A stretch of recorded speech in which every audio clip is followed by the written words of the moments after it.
नमस्कार. शुभदा विद्यालय यूट्यूब चॅनलमध्ये पुन्हा एकदा आपल्या सर्वांचं मनापासून स्वागत. आज आपण इयत्ता 10वीच्या वर्गाच्या विद्यार्थ्यांचा तास घेणार आहोत आणि या तासाला आपण 10वीची मराठी विषयाची अंतर्गत मूल्यमापनाची प्रश्नपत्रिका आपण या ठिकाणी उत्तरासहित सोडवणार आहोत. मित्रांनो, आपल्याला माहितीच असेल आपलं भाषा विषयाचं अंतर्गत मूल्यमापन हे एकूण 20 गुणांचं असतं आणि हे 20 गुण बोर्डाकडे पाठवले जातात आणि 80 गुणांची आपली बोर्डाचा पेपर हा असतो, लेखी पेपर. मग हे जे काही 20 मार्कांचं अंतर्गत मूल्यमापन आहे ते आपल्याला 3 फेब्रुवारीनंतर आपल्या शाळेमध्ये घेतलं जाणार आहे. त्यासाठी आपला हा व्हिडिओ अतिशय उपयुक्त ठरणार आहे. सर्व विद्यार्थ्यांनी शेवटपर्यंत हा व्हिडिओ पहा, ऐका आणि पैकीच्या पैकी 20 पैकी 20 गुण हे या परीक्षेमध्ये मिळवा. तत्पूर्वी मित्रांनो, आपण नवीन असाल, अजूनही चॅनलला आपण सबस्क्राईब केलं नसेल तर चॅनल सबस्क्राईब करून बेल आयकॉनवर क्लिक करा, म्हणजे यासारखे हिंदी आणि इंग्रजीचं अंतर्गत मूल्यमापन, गणित, विज्ञान, त्यानंतर समाजशास्त्र, एकंदरीत सर्वच विषयांचं अंतर्गत मूल्यमापन आपल्याला आपल्या चॅनलवर अभ्यासायला मिळणार आहे. अगदी रिअल पेपर आपल्याला पाहायला मिळतील. अशाच पद्धतीची परीक्षा आपली ही होणार आहे. त्यासाठी आपल्या चॅनलला सबस्क्राईब करून डिस्क्रिप्शन बॉक्समध्ये दिलेली प्लेलिस्ट अवश्य पहा. वाटल्यास चॅनलच्या होम पेजवर जा, त्या ठिकाणी तुम्हाला बोर्डाच्या प्रश्नपत्रिकासुद्धा सोडवायला मिळतील. काहीही अडचण असेल आपल्याला 10वीच्या अभ्यासाच्या संदर्भात तर त्यासाठी मला कमेंट करा. आपल्या शंकेचं निरसन हे लगेच करण्यात येईल. इयत्ता 10वी विषय मराठी अंतर्गत मूल्यमापन गुण 20. बघा, हा आपला बोर्डाकडून आलेला पेपर आहे. त्यावर आपल्याला आपल्या शाळेचं नाव लिहायचं आहे. मी या ठिकाणी माझ्या शाळेचं नाव लिहिलेलं आहे. त्यानंतर सांकेतिक क्रमांक, आपल्या शाळेचा जो काही सांकेतिक क्रमांक असेल तो आपल्या शिक्षकांना विचारून तो त्या ठिकाणी टाकायचा आहे. त्यानंतर आपल्या केंद्राचं गावाचं नाव, कॅन्डिडेट फुल नेम, तुमचं स्वतःचं नाव टाका तिथं. सीट नंबर अंकामध्ये D0, तुमचा जो काही सीट नंबर असेल, तुम्हाला आता सीट नंबर मिळाले असतील तो नंबर टाका. त्यानंतर सीट नंबर तुम्ही अक्षरात लिहायचा आहे. D0 56,712 हा माझा सीट नंबर आहे, तसा तुमचा सीट नंबर तुम्ही टाकायचा आहे.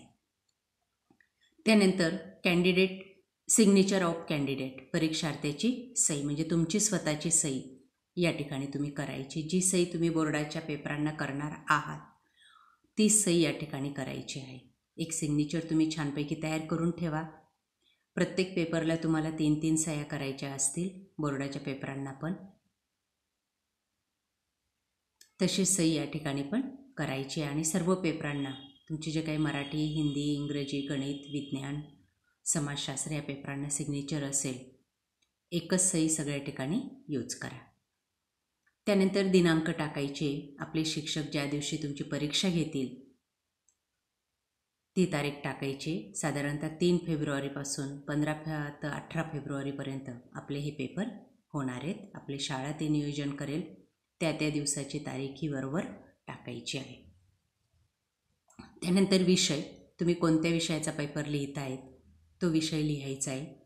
उत्तर लेखनाची भाषा, तुम्ही मराठीचा पेपर लिहित आहे म्हणून मराठी ही भाषा टाकायची आहे. आता आपलं हे महत्त्वाची माहिती या ठिकाणी भरून झालेली आहे. आता बघा, या ठिकाणी हा जो काही चार्ट आहे तो तुमच्या शिक्षकांसाठी आहे. तुम्हाला श्रवण कौशल्यासाठी 5 गुण आहेत, भाषणासाठी 5 आहेत. दोघांचे एकूण 10 गुण असतील आणि तुमच्याकडनं स्वाध्याय कार्य करून घेतलेलं असेल वर्षभरामध्ये.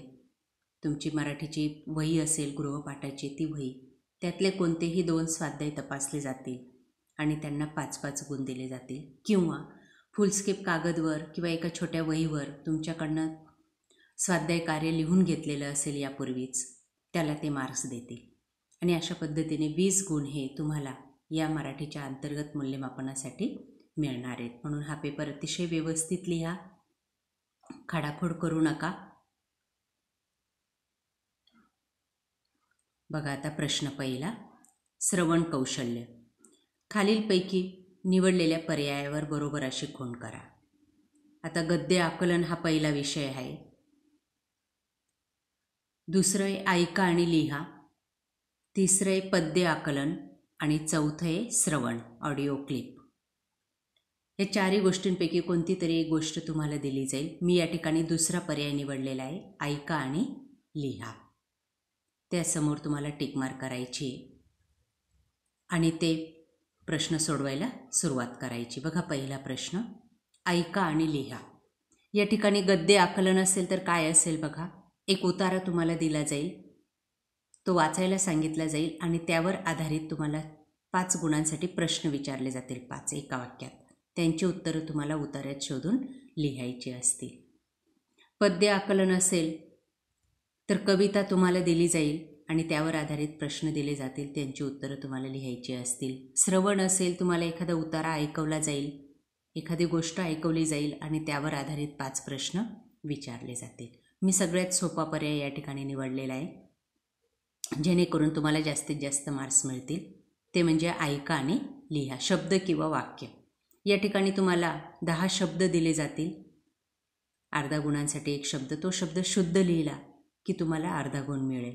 किंवा 5 वाक्य दिले जातील एक एक गुणांसाठी, ते तुम्हाला शुद्ध स्वरूपात लिहायचे. काना, मात्रा, विलांटी अतिशय स्पष्ट असे लिहा, म्हणजे तुम्हाला जास्तीत जास्त मार्क्स हे मिळतील. बघा हा 5 मार्कांसाठी प्रश्न आहे. पहिला, चेहऱ्यावर 5 वाक्य मी या ठिकाणी दिलेले आहेत. हे 5 वाक्य तुम्हाला तुमचे शिक्षक तोंडी सांगतील, ते तुम्हाला ऐकून लिहायचे आहेत.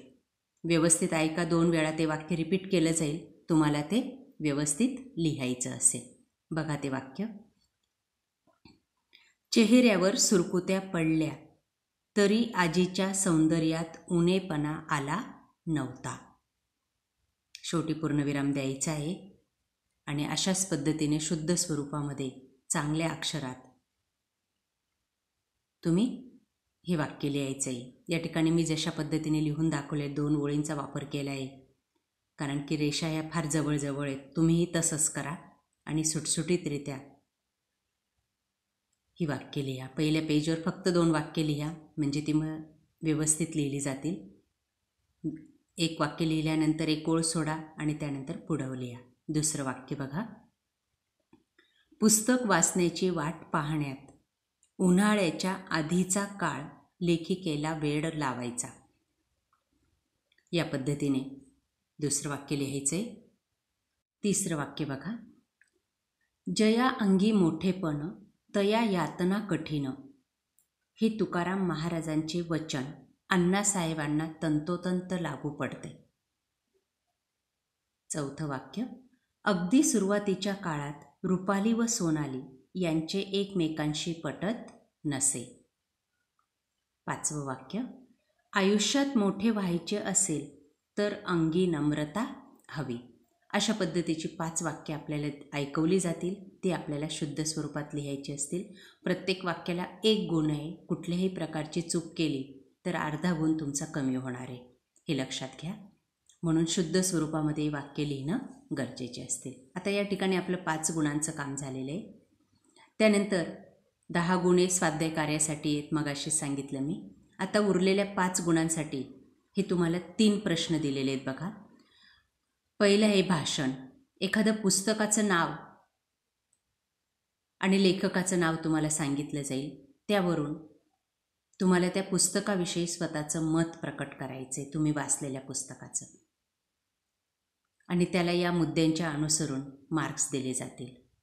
दुसरा विषय असेल, तुम्हाला एखादा विषय दिला जाईल, उदाहरणार्थ क्रिकेट, माझी आई, माझी शाळा, त्यावर तुम्हाला बोलायला सांगितलं जाईल, भाषण करायला सांगितलं जाईल, त्याला तुम्हाला 5 गुण मिळतील. तिसरा विषय असेल, एखादी कविता, आपल्या पाठ्यपुस्तकातली पाठ किंवा कविता, त्याचं नाव सांगितलं जाईल आणि त्यावर आधारित तुम्हाला 5 मिनटं बोलायचं असेल. 8 ते 10 वाक्यामध्ये आपल्याला तुम्हाला तुमचे विचार प्रकट करायचे असतील. कुठलाही एक विषय तुम्हाला या ठिकाणी दिला जाईल आणि त्यावर आधारित विद्यार्थ्याचं सादरीकरणातील उल्लेखनीय जी काही बाब असेल त्याची नोंद या ठिकाणी केली जाईल. अशा प्रकारे मित्रांनो, आपलं हे भाषा विषयाचं अंतर्गत मूल्यमापनाचं कामकाज हे यावर्षी होणार आहे. सर्व विद्यार्थ्यांनी व्हिडिओला लाईक करायचे, आपल्या मित्रांना शेअर करा आणि यानंतर इंग्लिश आणि गणित, विज्ञान, हिंदी, समाजशास्त्र या विषयांचंही अंतर्गत मूल्यमापन आपल्याला हवं असेल, विज्ञानाचे प्रॅक्टिकलचे क्वेश्चन पेपर हवी असेल तर त्यासाठी सुद्धा डिस्क्रिप्शन बॉक्समध्ये दिलेली प्लेलिस्ट ओपन करा. थँक्यू.